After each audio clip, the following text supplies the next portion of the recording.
Nous allons évoquer ce soir avec notre invité la journée internationale de soutien aux victimes de la torture. Ça a été célébré le mercredi dernier, cette journée qui permet donc aux différents États membres de l'ONU de pouvoir réaffirmer leur détermination à lutter contre la torture et réaffirme également leur soutien aux victimes de la torture. On en parle ce soir avec le président du collectif des associations contre l'impunité au Togo, le CACIT, Spero Maoulé. Monsieur Spero Maoulé, bonsoir. Bonsoir Samuel. Merci d'avoir accepté notre invitation. C'est toujours un plaisir pour nous. Une journée internationale en soutien aux victimes de la torture.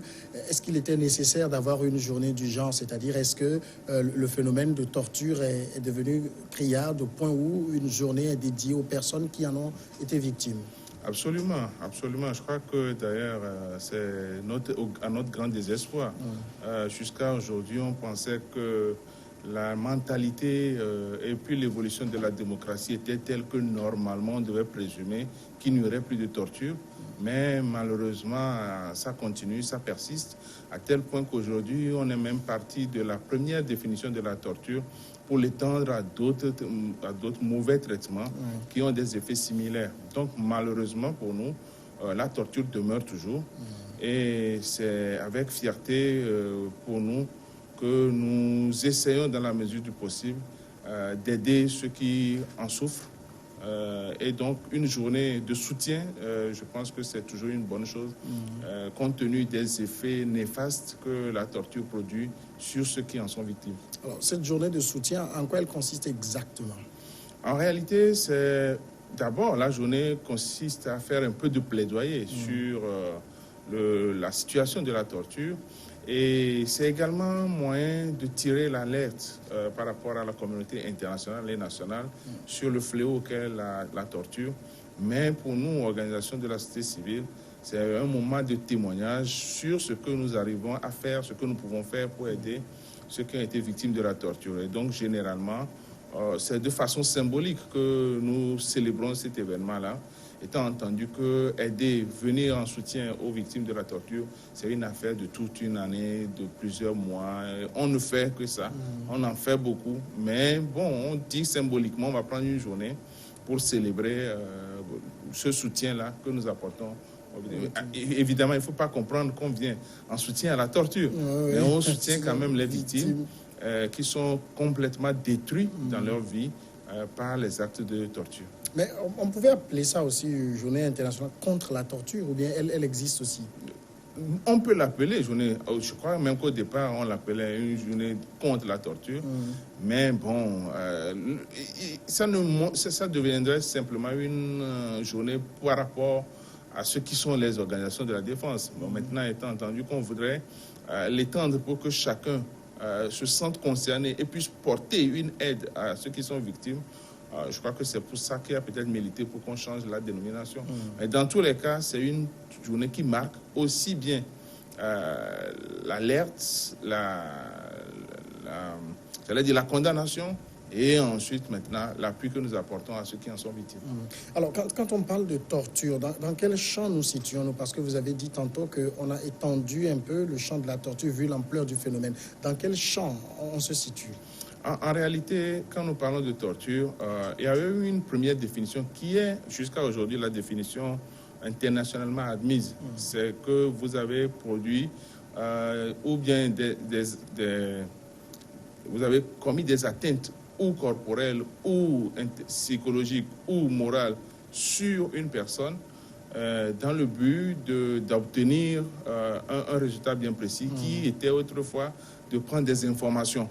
Et donc, comme c'était pour prendre des informations, la torture concernait essentiellement les actes posés par l'État ou les agents de l'État.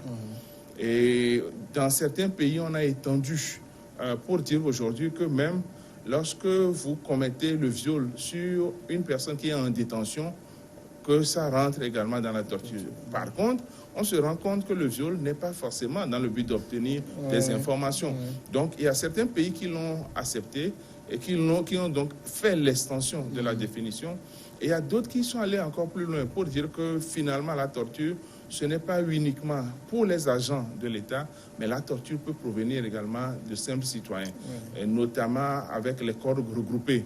Vous prenez par exemple les couvents qui imposent des comportements ou des traitements dégradants ou inhumains sur leurs adeptes.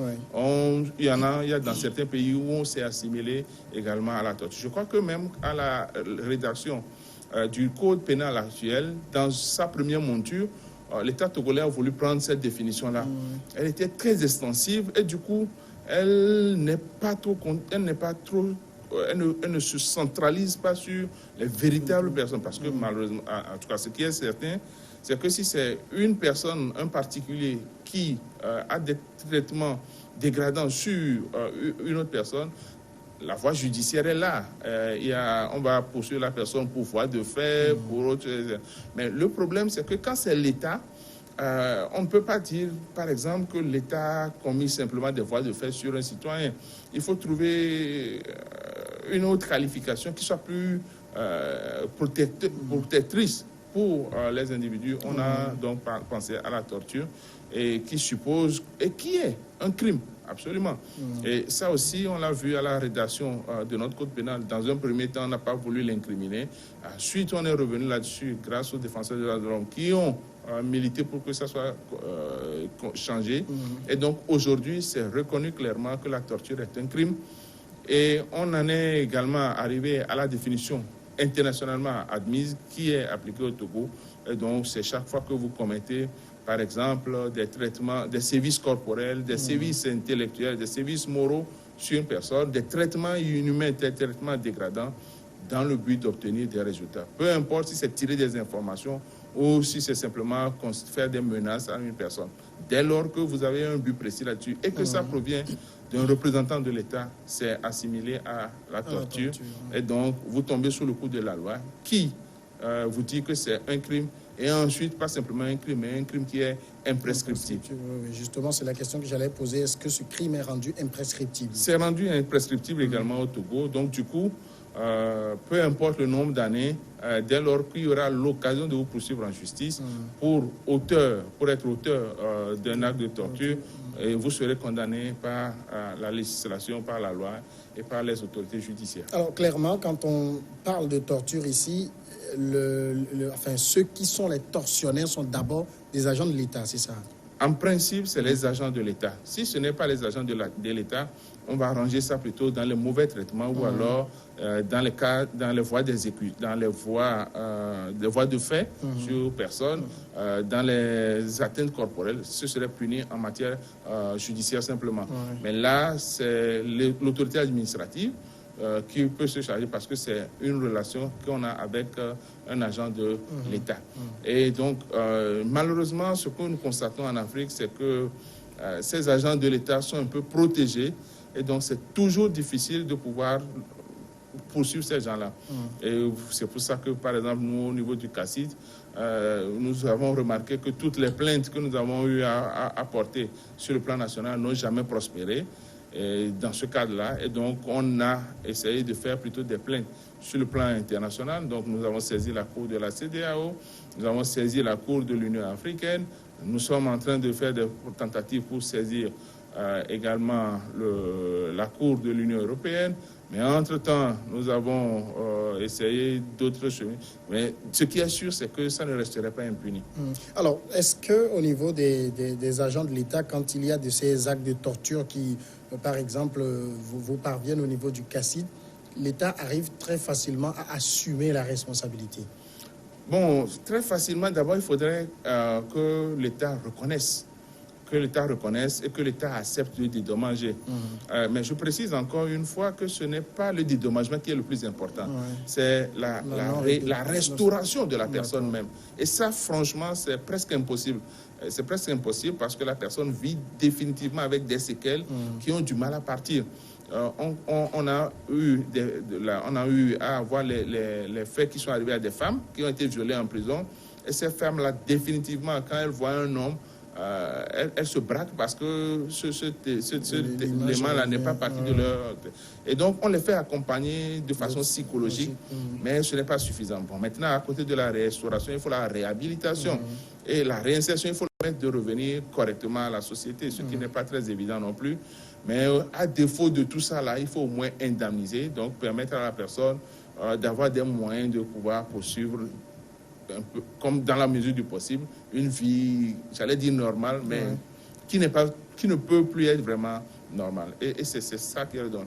Alors, nous avons quand même eu à obtenir quelques résultats probants au Togo, parce que la Cour de la CEDEAO a condamné le Togo pour quelques cas de torture et l'État a été condamné à payer des dommages et intérêts à ces gens-là. Il y en a qui, par ce biais-là, sont arrivés à rentrer dans leurs droits. Il y en a qui ont pris 20 millions, il y en a qui ont pris 8 millions, etc. Et je crois que d'une façon, avec une affaire qui est arrivée au Tchad, je crois qu'on a voulu, par exemple, condamner l'État à payer très cher. Je crois que c'était dans l'ordre de 340 millions, comme ça, qu'on demande à l'État de payer. L'idée, c'est que quand ça coûte autant de torturer une personne, ça doit amener les responsables du pays à interdire de façon très stricte et réelle la torture à ces agents. Parce qu'on ne peut pas continuer indéfiniment à payer des centaines de millions parce que quelqu'un a voulu user excessivement de ses prérogatives et de ses pouvoirs, de sa force contre un citoyen togolais. Mais là, on parle ici en termes d'indemnisation. Est-ce que ça ne devient pas juste l'État reconnaît sa responsabilité et puis donne de l'argent en contrepartie? Bon, dans tous les cas, ce n'est d'abord pas facile de reconnaître sa responsabilité. Parce que surtout lorsque l'État, il n'y a pas de changement, il n'y a pas d'alternance, c'est toujours difficile de régler ce problème-là. Parce que l'agent qui a commis ça est très souvent dans les bonnes grâces du pouvoir. Et donc, on le protège. Donc, l'État, en général, refuse. Très souvent, ce que nous arrivons à faire, c'est de dire que c'est l'État.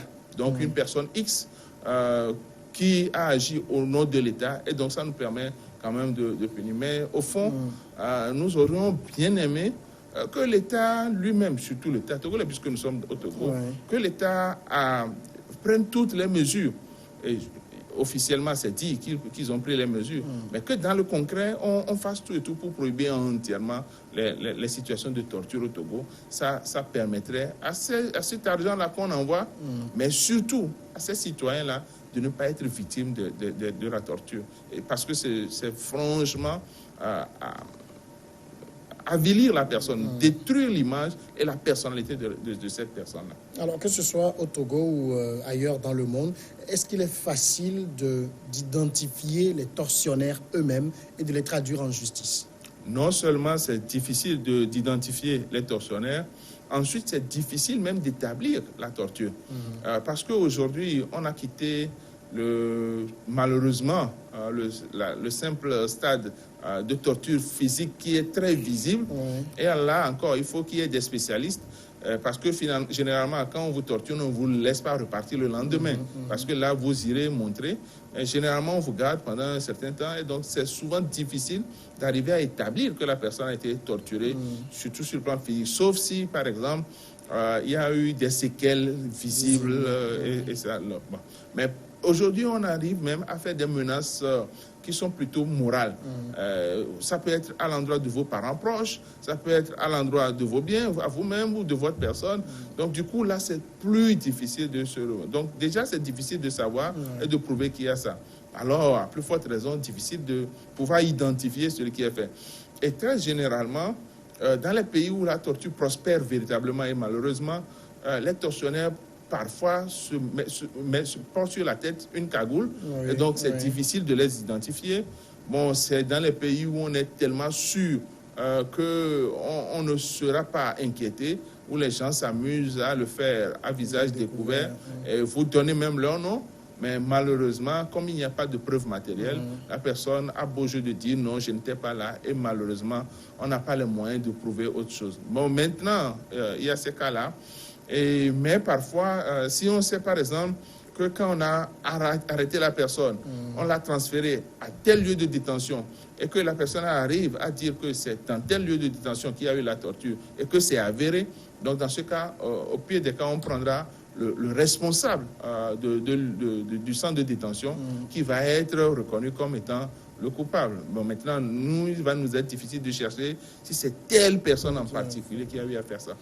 Notamment au Togo, avec les manifestations publiques, il nous a été rapporté que du lieu où on ramasse, où on prend les manifestants, au lieu où on les amène, il y a malheureusement sur le trajet des traitements dégradants, des traitements brutaux.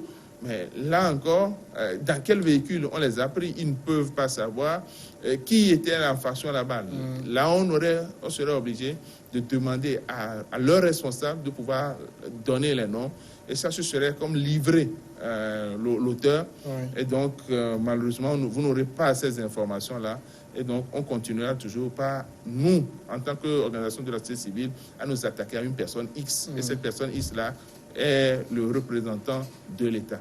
Est-ce que ça ne démontre pas toute la difficulté du travail de certain nombre d'organisations, dont la vôtre, à pouvoir, investiguer sur ces cas et à les mener à terme? Oui, absolument. De toutes les façons, nous, on est obligé de faire quoi? On est obligé d'avoir les informations, recueillir le témoignage de la personne, et puis ensuite confier ça à un avocat. Et l'avocat, en tant que spécialiste, va essayer de gérer pour pouvoir établir la preuve avant de porter l'affaire en justice. Mais si nous sommes dans une situation où la torture a été produite sur plusieurs personnes, donc c'est un groupe qui a subi la torture, c'est relativement plus facile pour nous d'avoir beaucoup d'éléments, parce que si les informations sont concordantes, ça nous fait avoir beaucoup d'éléments. On a des éléments substantiels que nous transférons à l'avocat et l'avocat peut alors faire les actions idoines pour pouvoir porter l'affaire en justice. Alors, est-ce qu'ici, vos actions, vous pouvez aujourd'hui dire que le phénomène de torture régresse? Oui, on régresse, on peut dire oui, en ce sens que au moins dans les lieux de détention officiels, conventionnels que nous connaissons, nous avons aujourd'hui la liberté de les visiter à tout moment. Et quand nous y allons, nous ne trouvons pas des situations de torture. C'est des visites inopinées? C'est des visites inopinées. On ne trouve rien de désobligeant en ce moment-là. Sauf que, et ça c'est là où je dis que ça existe toujours, sauf qu'on nous rapporte qu'il y a des lieux cachés, des lieux de détention qui ne sont pas conventionnels, qui ne sont pas officiels, où ça continue toujours par se poursuivre. Et malheureusement, parfois, on vous invoquera le secret de défense pour dire que vous ne pourrez pas accéder. Heureusement que de temps en temps, nous, on a recours à la CNDH pour nous épauler, parce qu'au moins, c'est une institution de l'État. Mais eux-mêmes, enfin, le groupe qui était là avant, il y a des moments où le groupe aussi se heurtait à des blocages. Donc, on a toujours ça. Mais sur l'aspect, les traitements dégradants, les traitements inhumains, là, on continue toujours pas les avoir, même dans les lieux de détention conventionnels.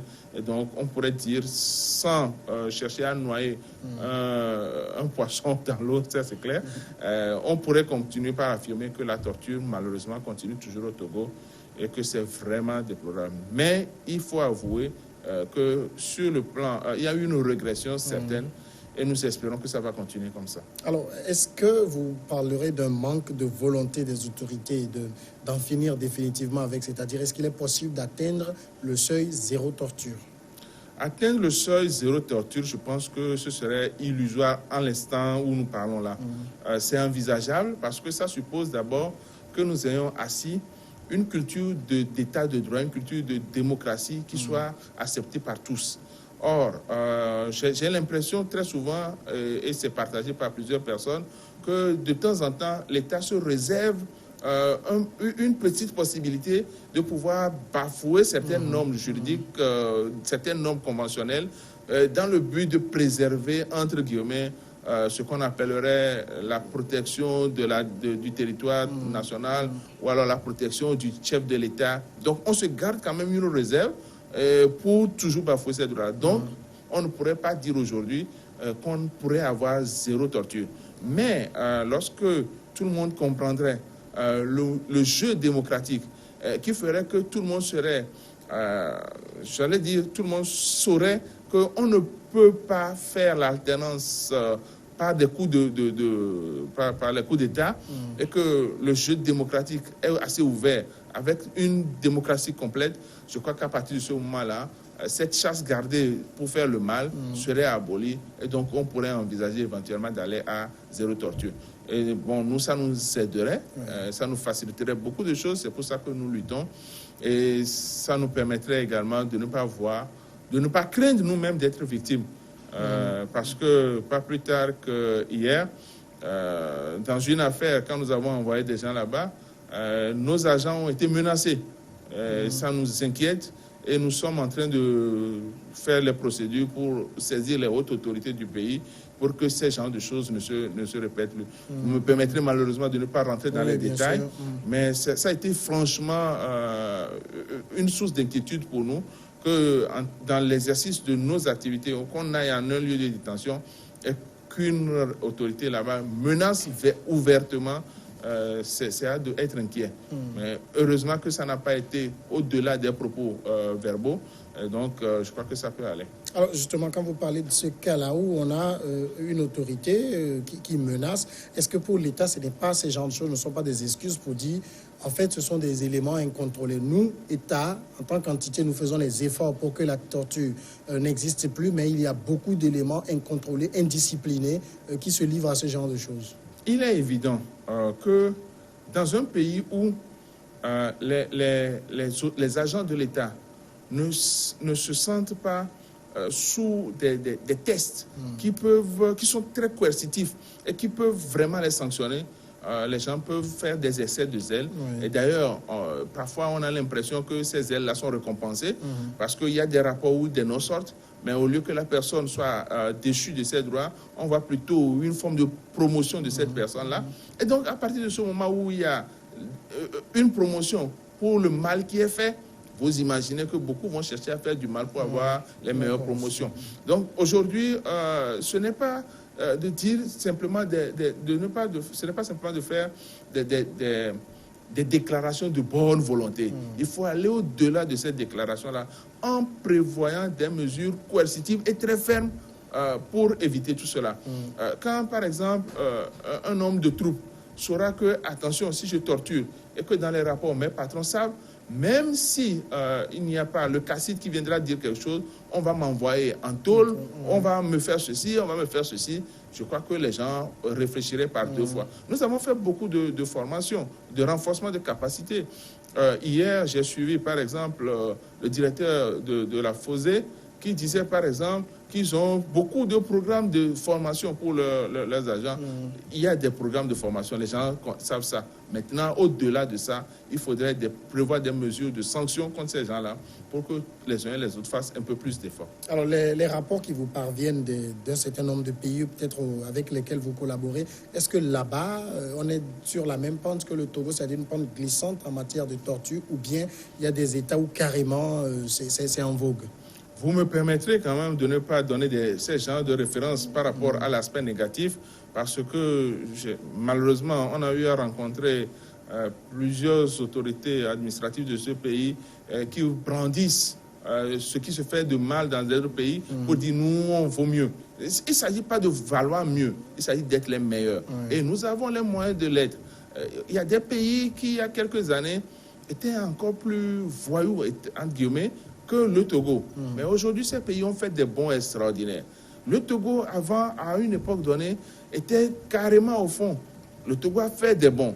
Je crois que le mieux, c'est de chercher à être meilleur. Parce que ce n'est pas des bonnes choses pour il faut chercher à dire « Oh oui, mais quand même, il y a des gens derrière moi. » Le gars qui est derrière toi, il a une histoire qu'il vit.